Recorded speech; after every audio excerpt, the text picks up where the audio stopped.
ಸ್ಪರ್ಧಾತ್ಮಕ ಪರೀಕ್ಷೆಗಳ ತಯಾರಿ ನಡೆಸ್ತಿರ್ತಕ್ಕಂಥ ನನ್ನ ಏನು ಹಿರಿಯ ಮತ್ತು ಕಿರಿಯ ಸಹೋದರ ಸಹೋದರಿಯರಿಗೆ ಏನೋ ಏನೋ ಏನು ಹೇಳಕ್ ಹೋಗ್ತಿದ್ದೀನಪ್ಪ ಈ ವಿಡಿಯೋದಲ್ಲಿ ಅಂದರೆ, ನಾವು ಸ್ಪರ್ಧಾತ್ಮಕ ಪರೀಕ್ಷೆಗಳಿಗೆ ಏನು ಪ್ರಿಪೇರ್ ಆಗ್ತಿರ್ತೀವಿ ಡ್ಯೂರಿಂಗ್ ಮೈ ಏನು ಪ್ರಿಪರೇಷನ್ ಟೈಮ್, ನಮ್ಮ ಮೈಂಡ್ ಸೆಟ್ಟು ಯಾವ ಥರ ಇರಬೇಕು ಅಂತ ನಾನು ಸ್ವಲ್ಪ ಎಕ್ಸ್ಪ್ಲೇನ್ ಮಾಡ್ತೀನಿ.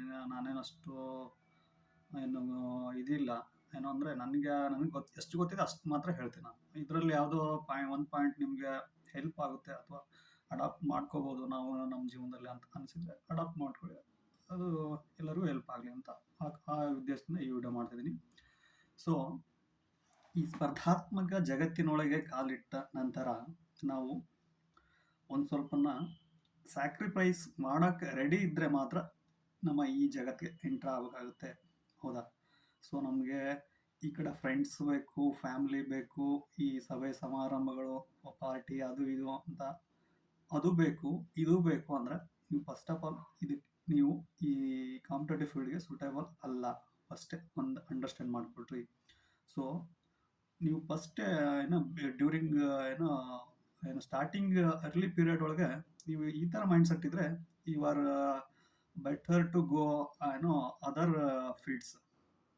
ಸೊ ಆ ನಿಟ್ಟಿನಲ್ಲಿ ನಮ್ಮ ವಿದ್ಯಾರ್ಥಿಗಳು ಯಾವ ಥರ ಇರಬೇಕು, ಅವರ ಮನಸ್ಥಿತಿ ಯಾವ ಥರ ಇರಬೇಕು ಸ್ಪರ್ಧಾತ್ಮಕ ಪರೀಕ್ಷೆಗಳಿಗೆ ತಯಾರಿ ನಡೆಸ್ತಕ್ಕಂಥ ವೇಳೆಯಲ್ಲಿ. ಸೊ ಅದ್ರ ಬಗ್ಗೆ ಇವತ್ತು ನನಗೆ ತಿಳಿದಿರ್ತಕ್ಕಂಥ ಎಷ್ಟು ವಿಷಯ ಇದೆ ಅಷ್ಟನ್ನು ಮಾತ್ರ ನಾನು ಶೇರ್ ಮಾಡ್ಕೊಳ್ಳೋಕ್ಕೆ ಇಷ್ಟಪಡ್ತೀನಿ. ಸೊ ಆ ನಿಟ್ಟಿನಲ್ಲಿ ಹಂಗಾಗಿ ಯಾವುದೇ ವಿದ್ಯಾರ್ಥಿ ಅಥವಾ ವಿದ್ಯಾರ್ಥಿನಿಯರು, ಸೊ ನೀವು ಫಸ್ಟು ಈ ಫೀಲ್ಡಿಗೆ ಬರ್ತೀರಿ ಅಂದರೆ ಫೇಸ್ಬುಕ್ಕು, ಇನ್ಸ್ಟಾಗ್ರಾಮು, ಟ್ವಿಟ್ಟರು ಅವು ಏನಿದೆ ಎಲ್ಲ ಡಿಲೀಟ್ ಮಾಡೋಕ್ಕೆ ನಿಮ್ಮ ಹತ್ರ ಎಬಿಲಿಟಿ, ಕೆಪಾಸಿಟಿ ಇದ್ದರೆ ಮಾತ್ರ ಬನ್ನಿ.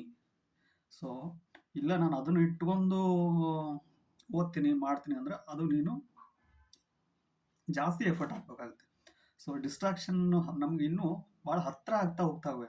ಅವು ಏನೋ ಫೇಸ್ಬುಕ್ ಅಂತ ಇದೆ, ಅದು ಏನು ರೀ, ಅದು ಸಮಾಜ ಇಲ್ಲದೆ ಇರುವಂಥ ಸಾಮಾಜಿಕ ಜಾಲತಾಣ. ಸೊ ಅದನ್ನು ಯೂಸ್ ಮಾಡೋದ್ರಿಂದ ಓನರ್ಗೂ ಮತ್ತು ಅದೇನು ಅದರಲ್ಲಿ ಬರ್ತಕ್ಕಂಥ ಆ್ಯಡ್ಸ್ ಅದಕ್ಕೂ ಎಲ್ಲರೂ ಪ್ರಾಫಿಟ್ ಮಾಡ್ಕೊಳ್ತಾರೆ. ಬಟ್ ನಾವು ನಮ್ಮ ಫ್ರೀಸಿಯಸ್ ಬೆಲೆ ಕಟ್ಟಲಿಕ್ಕೆ ಆಗದೆ ಇರತಕ್ಕಂಥ ಸಮಯವನ್ನು ನಾವು ಅದಕ್ಕಾಗಿ ಮೀಸಲಿಟ್ಟು ನಮ್ಮ ಕ್ರೂಷಿಯಲ್ ಟೈಮ್ನ ನಾವು ಹಾಳು ಮಾಡಿಕೊಂಡು ನಮ್ಮ ಮುಂದಿನ ನಾಳೆಯ ಜೀವನ ನಾವು ಇವತ್ತು ಏನು ಮಾಡ್ತೀವಿ ಅನ್ನೋದ್ರ ಮೇಲೆ ಡಿಸೈಡ್ ಆಗಿರುತ್ತೆ. ಸೊ ಆ ನಿಟ್ಟಿನಲ್ಲಿ ನಾವು ಮುಂದೆ ನಮ್ಮ ದಿನಗಳು ಚೆನ್ನಾಗಿರಬೇಕು, ನಮ್ಗೆ ಯಾವ್ದು ಗೌರ್ಮೆಂಟ್ ನೌಕರಿ ಬೇಕು ಅಥವಾ ನಮ್ಮ ಕನಸಿನ ನಾವು ಅನ್ಕೊಂಡಂಗೆ ಇರಬೇಕು ಅಂತಂದರೆ ಅದಕ್ಕೆ ಬೇಕಾಗಿರ್ತಕ್ಕಂಥ ಪ್ರಿಪ್ರೇಷನ್ನಲ್ಲಿ ಅಥವಾ ಅದಕ್ಕೆ ಬೇಕಾಗಿರ್ತಕ್ಕಂಥ ಫೌಂಡೇಶನ್ ರೀತಿ ನಾವು ದಿನಾಲೂ ವರ್ಕ್ ಮಾಡ್ಕೊಂತ ಹೋಗಬೇಕಾಗುತ್ತೆ. ಸೊ ಹಾಗಾಗಿ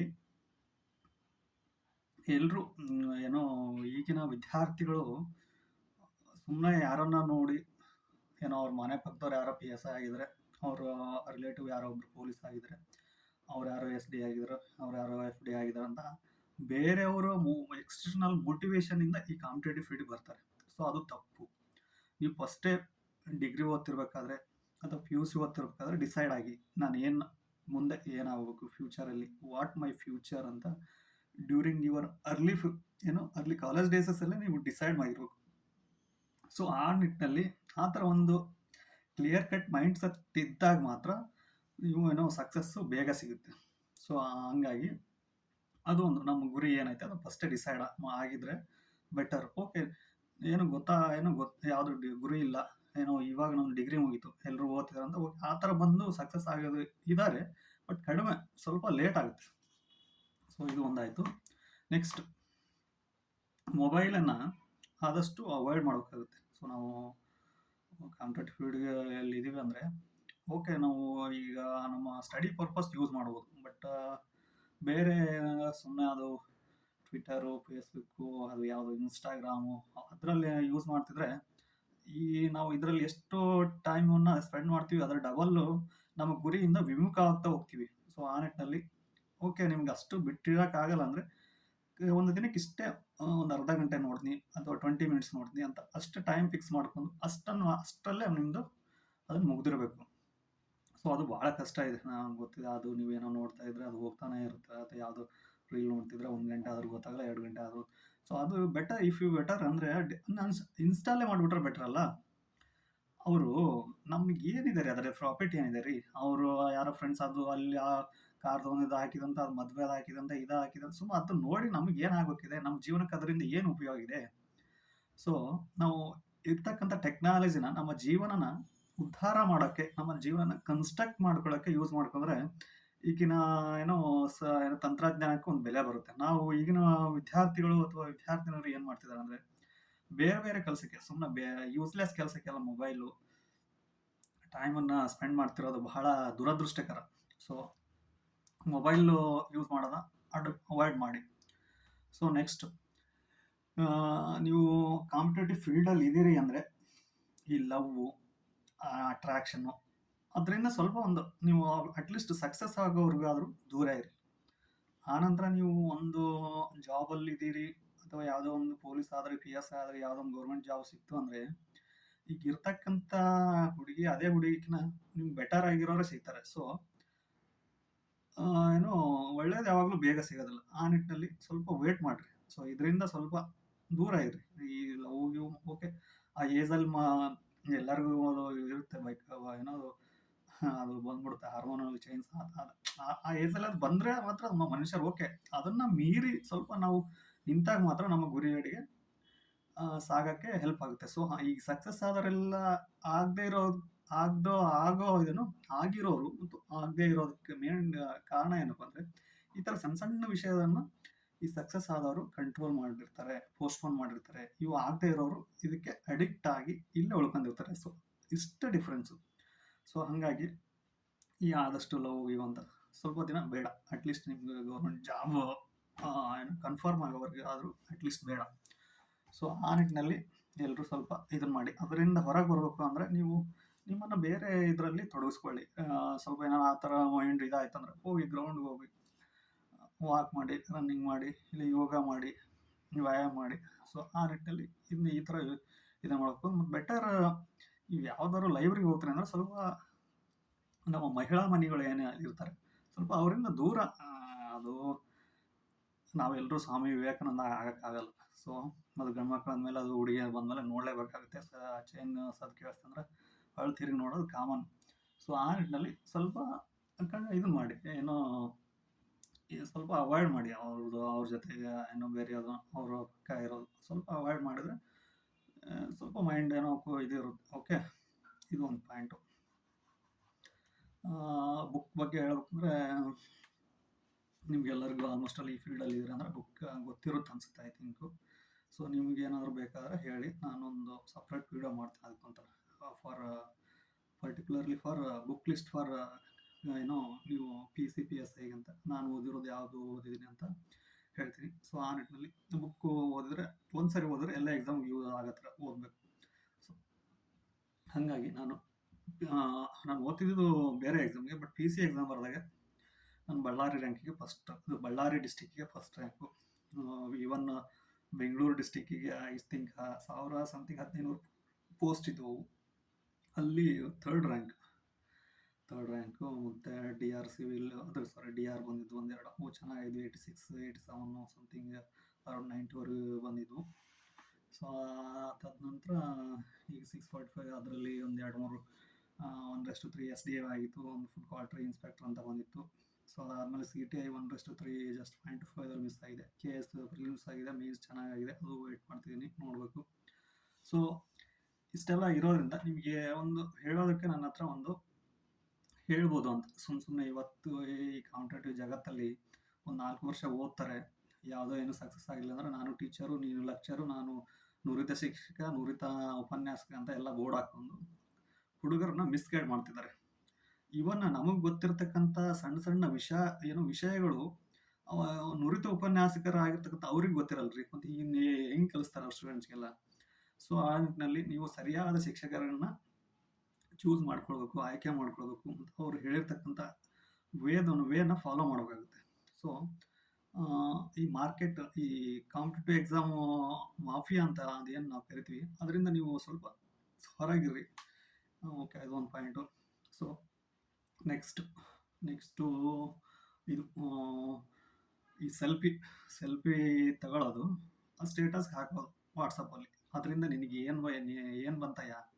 ಓಕೆ, ಅವ್ನು ಯಾರೋ ಸಕ್ಸಸ್ ಆಗಿರ್ತಾನೆ, ಅವನ ಜೊತೆ ಒಂದು ಸೆಲ್ಫಿ ತೊಗೊಳ್ಳೋದಂತೆ, ಇವ್ರು ಸ್ಟೇಟಸ್ ಹಾಕೋದಂತೆ. ನಿನಗೇನು ಬಂತು? ಇನ್ನೊಬ್ಬರ ಜೊತೆ ಸೆಲ್ಫಿ ತೊಗೊಂಡು ಇದು ಮಾಡಿದ್ರೆ ನೀನು ಉದ್ಧಾರ ಆಗಿ, ನೀನು ಜಾಬ್ ತೊಗೊಂಡು, ನಿನ್ನ ಜೊತೆ ಇನ್ನೊಬ್ರು ಸೆಲ್ಫಿ ತಗೊಳ್ಬೇಕು. ಆ ಥರ ನೀನು ಕೆಲಸ ಮಾಡಯ್ಯ. ಈ ಸೆಲ್ಫಿಯಿಂದ ದೂರ ಇರ್ರಿ. ಸೊ ಯಾವುದೇ ಇದನ್ನ ವ್ಯಕ್ತಿನ ಫಾಲೋ ಮಾಡೋಕ್ಕಿಂತ ವ್ಯಕ್ತಿತ್ವನ ನಾವು ಫಾಲೋ ಮಾಡ್ಬೇಕಾಗುತ್ತೆ. ಆ ನಿಟ್ಟಿನಲ್ಲಿ ಈ ಸೆಲ್ಫಿ ಇಂಪಾರ್ಟೆಂಟ್ ಅಲ್ಲ. ಓಕೆ, ನಿಮ್ಗೆ ಯಾರು ಗೊತ್ತಿದಾರ ಅವ್ರದ್ದು ಏನೋ ಗೈಡೆನ್ಸ್ ತೊಗೊಳ್ರಿ, ಅವ್ರ ಎಕ್ಸ್ಪೀರಿಯನ್ಸ್ ಕೇಳ್ರಿ, ಯಾವ ಥರ ಓದಿದ್ರಿ ಏನು, ಅದನ್ನು ನೀವು ಅಡಾಪ್ಟ್ ಮಾಡ್ಕೊಳ್ರಿ. ಬಟ್ ನೀವು ಸೆಲ್ಫಿ ತೊಗೊಳ್ಳೋದು ಏನೋ ಅದನ್ನು ಇದನ್ನು ಮಾಡ್ತೀನಿ ಅಂದ್ರೆ ಅದು ಸರಿಯಾದ ವೇ ಅಲ್ಲ. ಅದು ವಿದ್ಯಾರ್ಥಿಗಳ ಈ ಸ್ಪರ್ಧಾತ್ಮಕ ವಿದ್ಯಾರ್ಥಿಗಳ ಲಕ್ಷಣ ಅಲ್ಲ. ಸೊ ನೀವು ಬರೀ ಜಸ್ಟ್ ಏನೋ PSI ಓದ್ತಿದಾರಂದ್ರೆ ಆಗಲ್ಲ PSI ಆಗ್ಬಿಟ್ಟಿನ ಅನ್ನೋ ಮೈಂಡ್ ಸೆಟ್ಟಲ್ಲಿ ಏನಿರ್ತಾರೆ ಅಂಥವ್ರ ಮೈಂಡ್ ಸೆಟ್ ಮಾತ್ರ ಈ ಸೆಲ್ಫಿ ಆ ಥರ ವಿಚಾರಕ್ಕೆ ಅವ್ರಿಗೆ ಅದು ಇದಾಗುತ್ತೆ. ಸೊ ಅದರಿಂದ ದೂರ ಇರ್ರಿ. ಓಕೆ, ಯಾರಾದ್ರೂ PSI ಆಗಿದಾರ ನಿಮ್ಮ ಫ್ರೆಂಡ್ ಸರ್ಕಲ್, ಯಾರು ಪೊಲೀಸ್ ಆಗಿದಾರ, ಅವ್ರ ಸಜೆಷನ್ ತಗೊಳ್ರಿ. ಅವ್ರಿಗೆ ಯಾವ ಥರ ಓದಿದ್ರು, ಯಾವ ಬುಕ್ ರೆಫರ್ ಮಾಡಿದ್ರು, ಅದನ್ನು ಕೇಳಿ ಅದನ್ನು ಅಡಾಪ್ಟ್ ಮಾಡ್ಕೊಳ್ರಿ ಬೇಕಿದ್ರೆ. ಈ ಗಿಲ್ಪಿ ಇದೆಲ್ಲ ಬೇಕಿಲ್ರಿ. ಸೊ ಇದೊಂದು ಪಾಯಿಂಟು. ಇನ್ನು ಸರ್ ನನಗೆ ಓದೋಕ್ಕೆ ಓದ್ತೀನಿ, ಬಟ್ ಸ್ವಲ್ಪ 1 ತಾಸು 2 ತಾಸು ಓದಿದ್ಮೇಲೆ ನನಗೆ ಓದೋಕ್ಕಾಗಲ್ಲ. ಸೊ ಇದ್ರ ಬಗ್ಗೆ ಏನಾದರೂ ಹೇಳಿ ಸರ್ ಅಂತ ಅನ್ನೋರಿಗೆ. ಸೊ ನೀವು ಈಗ ಈ ಕಾಂಪಿಟೇಟಿವ್ ಎಕ್ಸಾಮ್ ಫೀಲ್ಡ್ಗೆ ಫಿಟ್ ಅಲ್ಲ ಅಂತ ಅರ್ಥ ಅದು. ಸೊ ಇಲ್ಲಿ ನಿಮ್ಮನ್ನು ಯಾರು ತಲೆ ಚೆಂಡು ಹಿಡಿದು ಹೋಗಪ್ಪ ಓದು ಅಂತ ಕಳಿಸಿಲ್ಲ. ನೀವು ಬಂದಿರೋದು ಯುವರ್ ಓನ್ ಇಂಟ್ರೆಸ್ಟ್ ಮೇಲೆ. ಹೌದಾ? ಸೊ ಇದಕ್ಕೆ ಬೇರೆಯವ್ರ ಇಂಟ್ರೆಸ್ಟ್ ಹುಡ್ಕೊಂಡು ಹೋಗ್ತೀರಿ ಅಂತ ನಿಮ್ಮಂಥ ಮೂರ್ಖರು ಯಾರೂ ಇಲ್ಲ ಅಂತ. ಸೊ ಆ ನಿಟ್ಟಿನಲ್ಲಿ ನಾವು ಇರ್ತಕ್ಕಂಥ ಪರಿಸ್ಥಿತಿಗಳು, ನಮ್ಮ ಮನಸ್ಥಿತಿ ಇದು ಎಲ್ಲ ಡಿಸೈಡಿಂಗ್ ಫ್ಯಾಕ್ಟರ್ ಆಗ್ತವೆ. ಸೊ ಅದನ್ನು ನಾವು ಒಂದ್ಸರಿ ವಿಚಾರ ಮಾಡಿದಾಗ ನೀವು ಈ ಥರ ಬೇಜಾರಾಯಿತು, ಓದಕ್ಕೆ ಮನಸ್ಸಿಲ್ಲ, ಡಿಮೋಟಿವೇಟ್ ಆಗಿದೆ ಅನ್ನೋದು ತಪ್ಪುತ್ತೆ. ಸೊ ನಮ್ಮ ತಂದೆ ತಾಯಿಗಳು ನಮ್ಮ ಮನೆಯಲ್ಲಿ ಹೊಲ ಮನೆಯೊಳಗೆ ಬಿಸಿಲೊಳಗೆ ದುಡಿತಕ್ಕಂಥ ಪರಿಸ್ಥಿತಿಯನ್ನು ನೋಡಿದ್ರೆ ನೀವು ಆಟೋಮೆಟಿಕ್ ರೀಚಾರ್ಜ್ ಆಗ್ಬೇಕು ನಿಮಗೆ. ಅದು ಒಂದ್ಸರಿ ಯೋಚನೆ ಮಾಡ್ಕೊಂಡ್ರೆ ನೀವು ಮತ್ತೆ ಒಂದಿನ ಫುಲ್ ಕಂಟಿನ್ಯೂಸ್ ಓದಕ್ಕೆ ಆ ಥರ ಮೋಟಿವೇಟ್ ಆಗಬೇಕು. ಆ ನಿಟ್ಟಿನಲ್ಲಿ ಎಕ್ಸ್ಟರ್ನಲ್ ಮೋಟಿವೇಶನ್ಗೆ ಡಿಪೆಂಡ್ ಆಗಬೇಡ್ರಿ. ಸೊ ಅದು ಇಂಟರ್ನಲ್ ಆಗಿ ಇದ್ದರೆ ಅದು ಭಾಳ ದಿನದವರೆಗೂ ನಾವು ಇಲ್ಲಿ ಸಸ್ಟೈನ್ ಆಗ್ಬೋದು ಅಂತ ನಾನು ಹೇಳೋಕ್ಕೆ ಇಷ್ಟಪಡ್ತೀನಿ. ಸೊ ಬೇರೆಯವರು ಕೇಳಿದ್ದು ವಿಡಿಯೋ ನೋಡಿದ್ದು ಜಸ್ಟ್ ನೀವು ಒಂದು ಅರ್ಧ ಗಂಟೆ ಇರ್ಬೋದು, 1 ತಾಸು ಇರ್ಬೋದು, 1 ದಿನ ಇರ್ಬೋದು ಅಷ್ಟೇ. ಸೊ ಆ ನಿಟ್ಟಿನಲ್ಲಿ ನಮ್ಮ ಮನಸ್ಥಿತಿ ನಮ್ಮ ಸುತ್ತಮುತ್ತ ಇರತಕ್ಕಂಥ ವಾತಾವರಣ ನಮ್ಮನ್ನು ಓದೋದಕ್ಕೆ ಪುಷ್ ಮಾಡಿದಾಗ ಮಾತ್ರ ನಾವು ಜಾಸ್ತಿ ದಿನ ನಾವು ಮೋಟಿವೇಟ್ ಆಗಿ ಓದೋಕ್ಕೆ ಸಾಧ್ಯ. ಆ ನಿಟ್ಟಿನಲ್ಲಿ ನಮ್ಮ ತಂದೆ ತಾಯಿಗಳ ಕಷ್ಟ ನೆನೆಸ್ಕೊಳ್ರಿ. ಅವರು ಕಷ್ಟಪಟ್ಟು ದುಡ್ದು ಕಳಿಸಿರ್ತಕ್ಕಂಥ ಹಣ ಯಾವ ರೀತಿ ಬಂದಿದೆ ಅಂತ ನಾವು ಯೋಚನೆ ಮಾಡಿದಾಗ ನಮಗೆ ಈ ಥರ ಡಿಸ್ಟ್ರಾಕ್ಷನ್ ಆಗೋದು ಕಡಿಮೆ ಆಗುತ್ತೆ. ಸೊ ಆ ನಿಟ್ಟಿನಲ್ಲಿ ಆ ಥರ ಥಿಂಕ್ ಮಾಡಿ. So next okay, during preparation time food also place crucial role.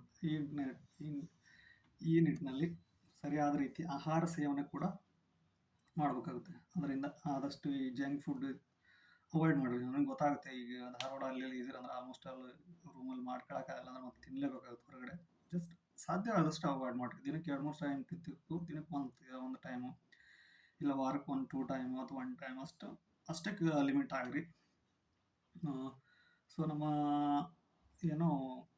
ಒಬ್ಬ ಮನುಷ್ಯನ ವ್ಯಕ್ತಿತ್ವ ಅಥವಾ ಅವನ ಮನಸ್ಥಿತಿ ಡಿಸೈಡ್ ಹೆಂಗಾಗುತ್ತೆ ಅಂದರೆ ಅವನ ದೇಹ ನೋಡಿದ್ರೆ ನಮಗೆ ಆಲ್ಮೋಸ್ಟ್ ಗೊತ್ತಾಗುತ್ತೆ. ಸೊ ಆ ನಿಟ್ಟಿನಲ್ಲಿ ನಮ್ಮ ಆರೋಗ್ಯನ ಚೆನ್ನಾಗಿ ಇಟ್ಕೋಬೇಕಾಗುತ್ತೆ. ಎಲ್ಲ ಚೆನ್ನಾಗಿ ಹೆಲ್ತಿ ಫುಡ್ ತಿನ್ನಿರಿ. ಫ್ರೂಟ್ಸು ಅದು ಇದು ಸ್ಪ್ರೌಟಿಂಗ್ಸು ಇದು ಮೊಳಕೆ ಕಾಳು ಬರ್ತಾವೆ, ಅವ್ನು ತಿನ್ನಿರಿ. ದೆನ್ ಓಕೆ, ಇಷ್ಟು ಸಾಕು. ಈ ವಿಡಿಯೋ ಲಾಂಗ್ ಆಗುತ್ತೆ. ಸೊ ನಿಮಗೆ ಇನ್ನೂ ಏನೋ ಡೌಟ್ಸ್ ಇದ್ದರೆ ಕಾಮೆಂಟ್ ಮಾಡಿ, ನಾನು ನನಗೆ ಗೊತ್ತಿದ್ರೆ ತಿಳಿಸ್ತೀನಿ. ಓಕೆ, ಧನ್ಯವಾದಗಳು ಎಲ್ಲರಿಗೂ. All the best.